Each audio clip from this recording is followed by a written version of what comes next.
Anaconda Dreams.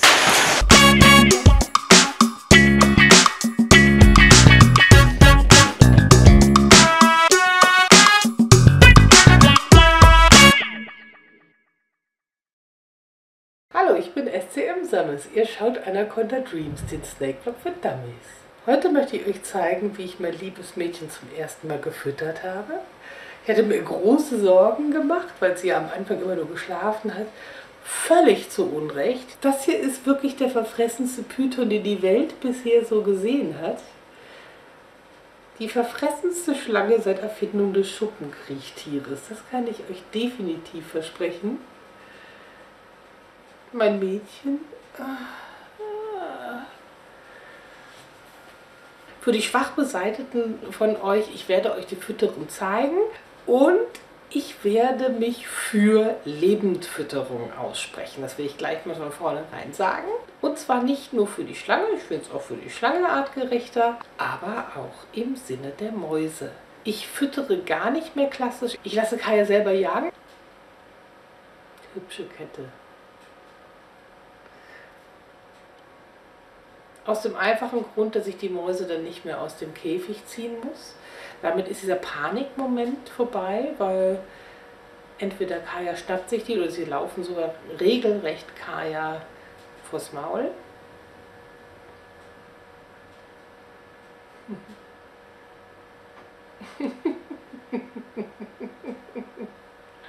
Ach, Kaya gibt mir gerade eine ganz süße Nackenmassage.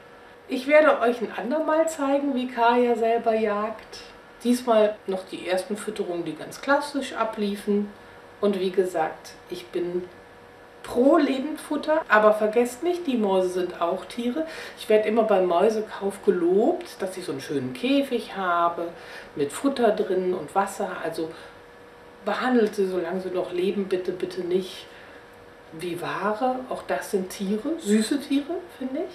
Die meisten Menschen fressen Fleisch, die klassischen Haustiere auch, Katzen, Hunde und so weiter und die Schlange auch. Und ich finde das okay, dass sie das macht.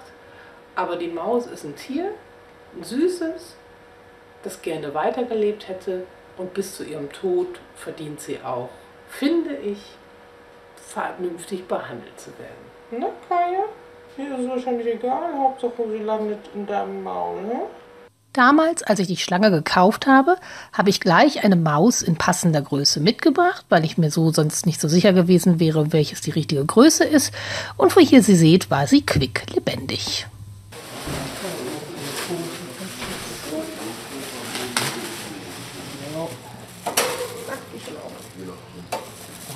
Ich mach's so, das sind die Nägel. Sind die Fingernägel noch drin im Käfig? Statt oben drauf. Erstickt die, wenn wir das so haben? Nee. Selbstverständlich hätte ich auch dort schon die Auswahl zwischen Frost- und Lebendfutter gehabt. Warum jetzt also das arme Tier lebend kaufen? Nun ja, kommen wir erstmal zu dem, was mir selbst etwas angenehmer ist. Muss das für euch wirklich so sein, dass dann im Tiefkühlfach neben, was haben wir hier? Bio-Karottchen, Bio-Brokkoli und sternförmigen Eiswürfeln sowie hübschen kleinen Bio-Rotkohl dann auf einmal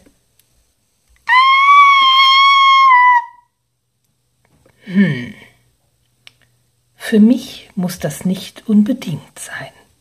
Dann essen Schlangen kein Aas, deswegen muss man die Mäuse ewig auftauen, auf normale Körperwärme bringen, dann ewig damit vor der Schlange herumzappeln, damit sie denkt, sie lebt noch.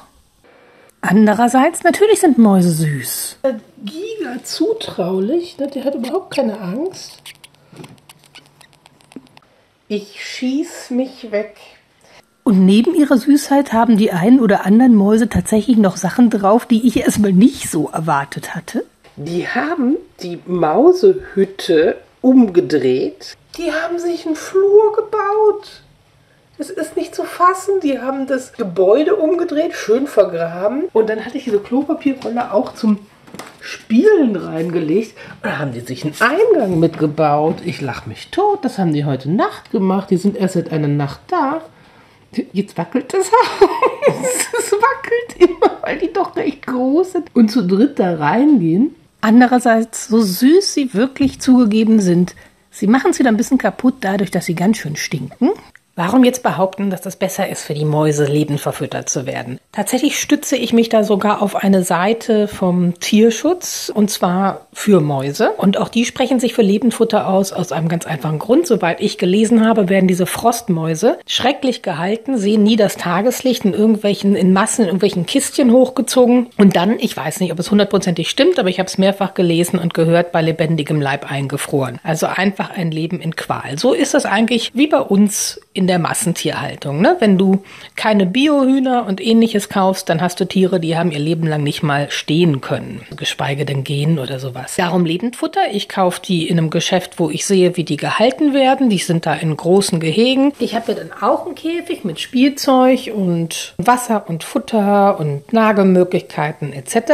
Und ansonsten, wenn ihr einen Schlangenblock schaut, dann könnt ihr wahrscheinlich damit leben, dass die Schlange Mäuslein frisst. Einige können nicht damit leben, zu sehen, wie ein Tier getötet wird. Ich kann dazu nur sagen, die Schlange tötet extrem barmherzig, wahnsinnig schnell, schneller als wir Menschen das wahrscheinlich machen würden. Ich persönlich finde das sogar heilsam zu sehen, dass da ein Tier ist, das süß war, das gerne weitergelebt hätte und jetzt tot ist, und dadurch gibt es Fleisch. Ich persönlich esse selber zwar gar nicht so viel Fleisch, und wenn, dann wirklich nur Bio, weil ich diese Massenquälerei in der Massentierhaltung nicht unterstütze. Ich bin halt eine Tierfreundin. Ich finde es okay, Fleisch zu essen, aber denkt immer dran, bei jedem billigen Huhn unterstützt ihr Tierfolter. Und ich finde es heilsam zu sehen, dass wenn du Fleisch essen willst, dafür ein Tier stirbt. Und das zeigt die Schlange dir. Kommen wir nun zur ersten Fütterung von Kaya. Da Kaya die ersten 1,5 Monate nichts anderes getan hat, als in der Ecke rumzuliegen und zu schlafen, war ich ernsthaft besorgt, dass sie nicht fressen würde. Wie sich herausgestellt hat, total zu Unrecht. Kaya ist ein immer hungriges Fressmonster. Ich bin mir sicher, dass Kaya nicht frisst. Das Einzige, was passieren wird, ist, dass das arme, zutrauliche Tier wahrscheinlich einen Herzinfarkt kriegt. Und vor allen Dingen Kaya wird sie nicht fressen. Das wird wahrscheinlich einfach nur eine Tierquälerei. Und davor fürchte ich mich ein bisschen. Naja, jetzt bin ich mal gespannt, ob ich schaffe, mit einer Hand zu filmen und mit der anderen die Maus rauszuholen. Und überhaupt, ich glaube, das wird alles ein bisschen schwierig. Ich versuche jetzt mal. Wunderbar.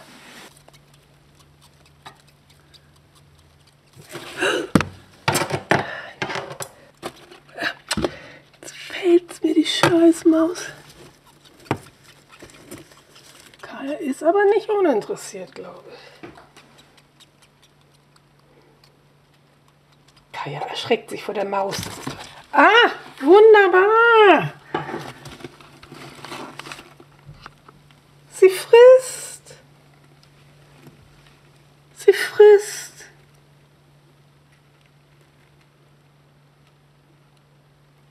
Ich habe es Bit für Bit nachgeprüft. Kaya braucht hier eine halbe Sekunde, also nicht Minute, eine halbe Sekunde, um die Maus zu packen, hochzuschleudern und mit 2 Körperschlingen zu umwinden. Und dann nochmal eine halbe Minute genau, um sie zu erwürgen.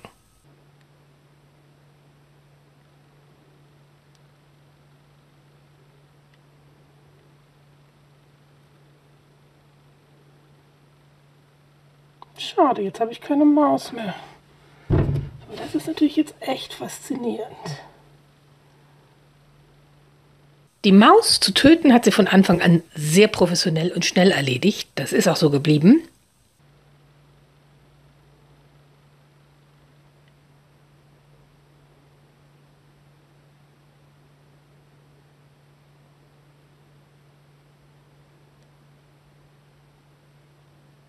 Was am Anfang ein Drama war, war das Essen. Also auch da ist sie jetzt sehr viel professioneller geworden.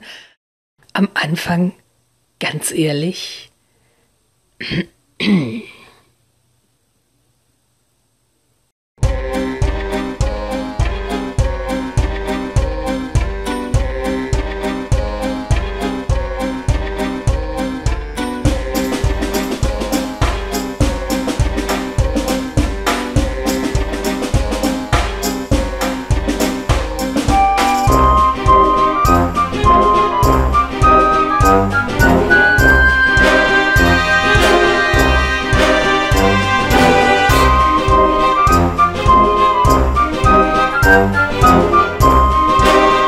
sie stellt sich noch reichlich blöd an, weil sie mit dem Hinterteil anfängt. Und das ist natürlich dick.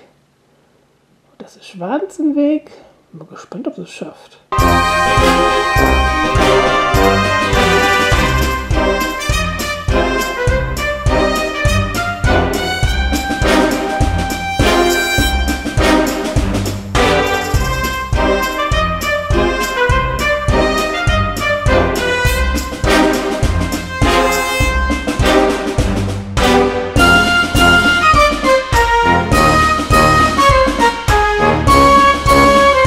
Versuch mal von der anderen Seite, Kaya.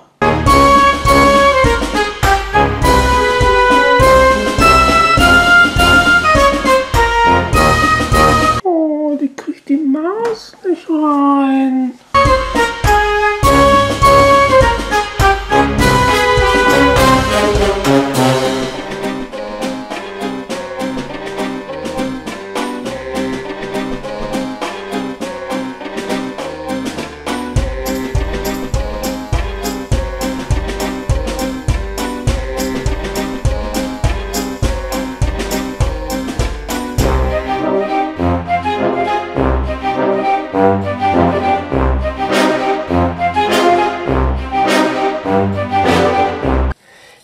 Ziemlich sicher, dass sie heute essen wird, weil sie hat die letzten Tage tatsächlich mal gelauert. Das ist Kaya übrigens. Doch. Kommt auf diese Seite, weil da kann ich die Maus besser kontrollieren. Aua, das war mein Finger. So, Kaya, kommst hier hin. So. Mit der zweiten Maus habe ich mich blöder angestellt als jemals zuvor. Ich habe da, glaube ich weiß nicht, wie viele Minuten nach dem Mäuschen geangelt. War natürlich hochkonzentriert, weil ich habe sie einfach nicht gekriegt. Was mir während dieser größeren Aktion nicht bewusst war, ist, was für ein aufmerksames Publikum ich dabei hatte.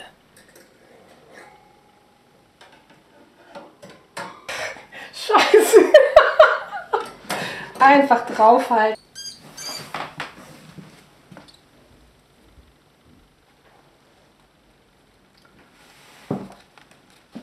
Im Eifer des Gefechts können natürlich auch schon mal Verwechslungen passieren. Wobei ich mir nicht mal sicher bin, dass es eine Verwechslung ist. Kaya mag nämlich überhaupt nicht, wenn eine Hand in die Nähe ihrer Maus kommt und beißt grundsätzlich danach. Aber Ende gut, alles gut. Also siehst du, das da unten ist die Unterlippe von ihr, die da auf der Maus liegt, das Weiße da. Da hat sie geschnappt. Die erwürgt sie halt jetzt gerade noch. Die wird jetzt eine Weile lang würgen, bis die Maus tot ist. Die macht nicht mehr viel, die Maus, oder? Nee, die sind ganz schnell tot. Also was die machen ist, siehst du, jetzt löst sie sich schon. Mhm. Was die machen ist, die drücken halt einfach den Blutfluss ab. Da kann das Blut nicht mehr zum Gehirn und drücken immer fester, bis... Herrlich sind natürlich auch immer wieder die Beobachtungen von Freunden. Felix, du Tier, mit dem Fotoapparat. Das hat Sophia mir angeschafft. Ich habe mir schon gedacht. Ich wollte eigentlich nur gucken. Ist die deppert hat's da, die da liegen lassen. Die sieht aber eh ganz dick aus. Nee, nix. Sie sieht mir so schlank aus, die Kaya. Die Maus ist sogar sehr klein. Die ist fast zu klein für sie. Naja. Ja, die andere war viel fetter. Mit Haut und Haaren, gell? Natürlich, die wird auch mit Haut und Haaren und Zähnen verdaut.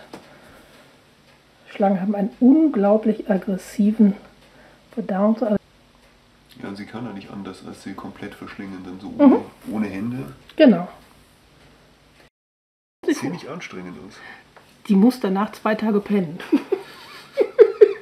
Das ist das Lustige. Für Schlangen ist alles anstrengend. Das Essen ist anstrengend. Das Häuten ist anstrengend. Die haben ein anstrengendes Leben, Schlangen. Und deswegen pennen sie auch so viel. Wahnsinn, oder? Was in so eine dünne kleine Schlange reinpasst. Ich finde es immer wieder verblüffend. Geht doch nichts über ein gescheites Hobby von Freunden.